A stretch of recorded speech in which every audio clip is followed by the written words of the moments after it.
గురుగారు ఇప్పుడు చాలా మంది ఎంత సంపాదిస్తున్నా ఇంట్లో లక్ష్మీదేవి ఉండడం లేదు అని చాలా ఇబ్బంది పడుతూ ఉంటారు. అప్పులు చేసేయడం ఇదంతా.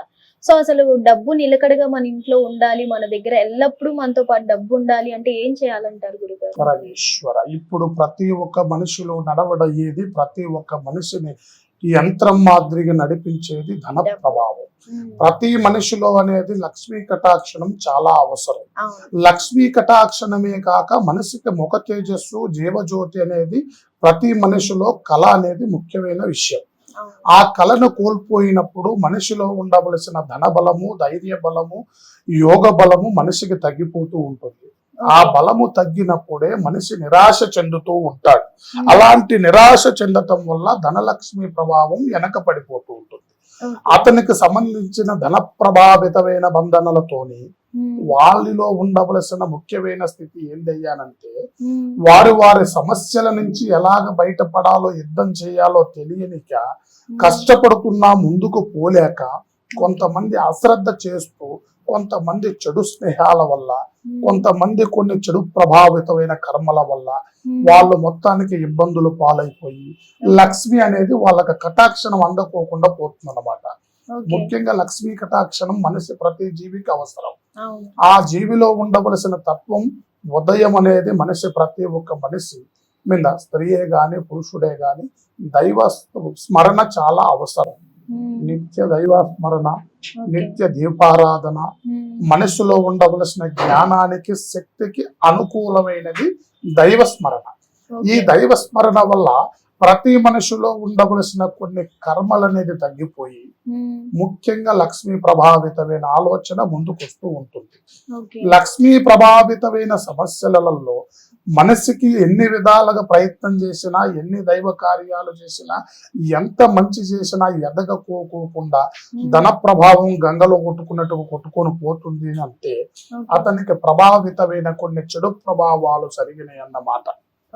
దాని వల్ల అతను నిరాశ చెందుతూ ఏది సాధించాలన్నా సాధించుకోకుండా, అనుకున్న పనిని రీచ్ కాకోకుండా, ఎంత కష్టపడ్డా గొర్రెకి బెత్తెడు తోక మాదిరిగా అతనికి ఎదుగుదల ఆగిపోతుంది అని అంటే మనిషికి అనేది కొంత చెడు చూపు ప్రభావితమైన కర్మ అతన్ని అనుసరించింది.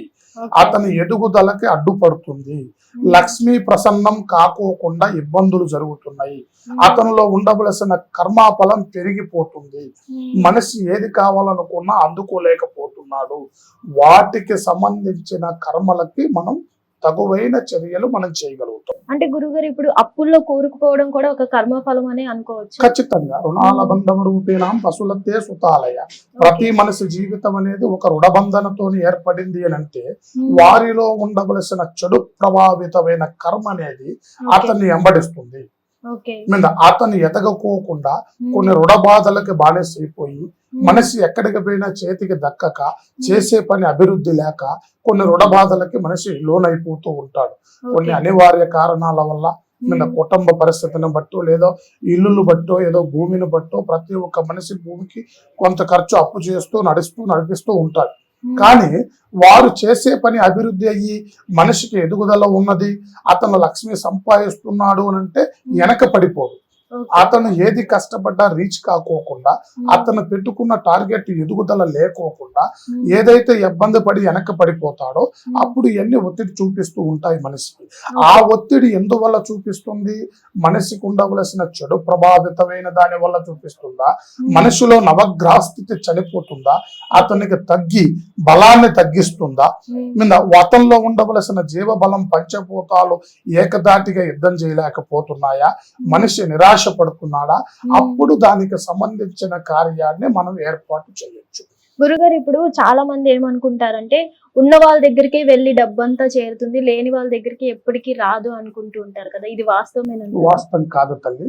ప్రతి మనిషికి, ప్రతి గడపకి ఆ ప్రసన్న లక్ష్మీదేవి ప్రతి ఇంట పోతూ ఉంది. ఎవరెవరు చేసుకున్న పుణ్య కార్యక్రమాల వల్ల వారికి పెచ్చుగా ఉంటుంది, ఒకరికి తచ్చుగా ఉంటుంది. కొంతమందికి ఆ మాత్రం కూడా లేకోకుండా అప్పటప్పటికి గడిచిపోతుంది.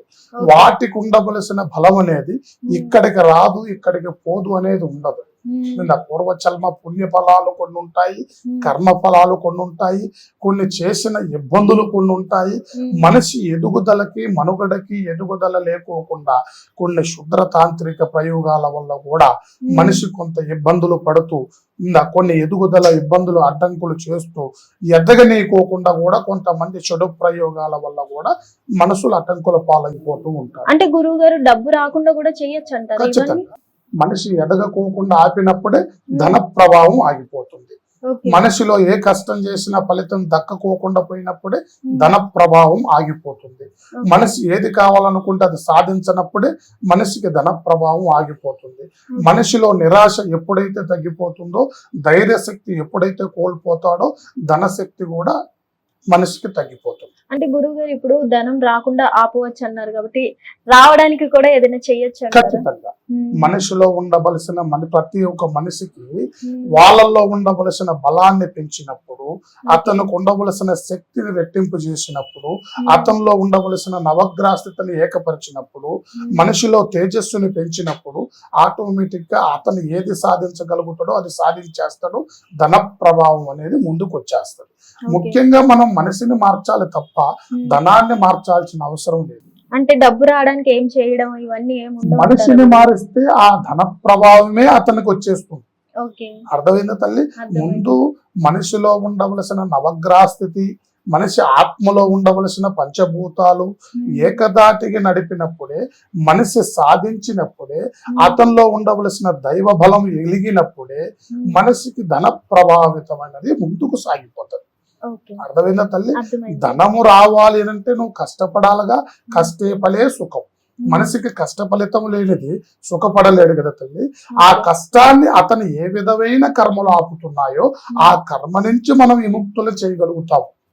అప్పుడు ఆ కర్మ అనేది అతనికి తెగినప్పుడు ధనలక్ష్మి కృప అతనికి అంది, అతనికి అన్ని రకాలుగా అభివృద్ధి చెంది ధైర్యంతో ముందుకు అడిగేసి అతను సాధించగలుగుతాడు. ఆ లక్ష్మీ ప్రసన్నం అతనికి నిలగట అవుతుంది. అతను ఇంటికాడ కూర్చొని ధన ప్రభావం నాకు రావాలంటే గాలికి దీపం పెట్టి ఆరిపోకుండా దేవుడా అంటే ఆరిపోకుండా ఉంటుందా? అంటే చాలా మంది అడుగుతుంటారు కదా, మానవ ప్రయత్నం దైవెత్తనం. మానవ ప్రయత్నం లేని దైవెత్తనం జరగదు కదా తల్లి. మనిషి ఒక అడుగు నడిస్తేనే పరమాత్ముడు 10 అడుగులు నడిపిస్తాడు. ముందు నీకు దైవ బంధన అనేది ముఖ్యం, ధైర్య శక్తి ముఖ్యం. ఆ ధైర్యం కోల్పోకుండా ఏ శక్తి ఏ దుష్ట ప్రభావం నిన్ను ఆపుతుందో ఆ దుష్ట ప్రభావం నుంచి నిన్ను విముక్తి చేసి ధైర్య బంధనతో ముందుకు సాధించగలవు నాయన. నువ్వు ఈ దారిలో పోతే బ్రహ్మాండమైన దివ్య శక్తి కలుగుతుంది. ఈ దుష్ట సమస్యల నుంచి నువ్వు బయటపడిపోతే నీకు దైవమైన మార్గం ముఖ్యంగా ముందు నడుస్తుంది అనేది మనం దైవ కృపతో ముందుకు నడపగలము. ధన్యవాదాలు. శుభం భూయాత్. పరమేశ్వర కృపా కటాక్ష సిద్ధిరస్తు.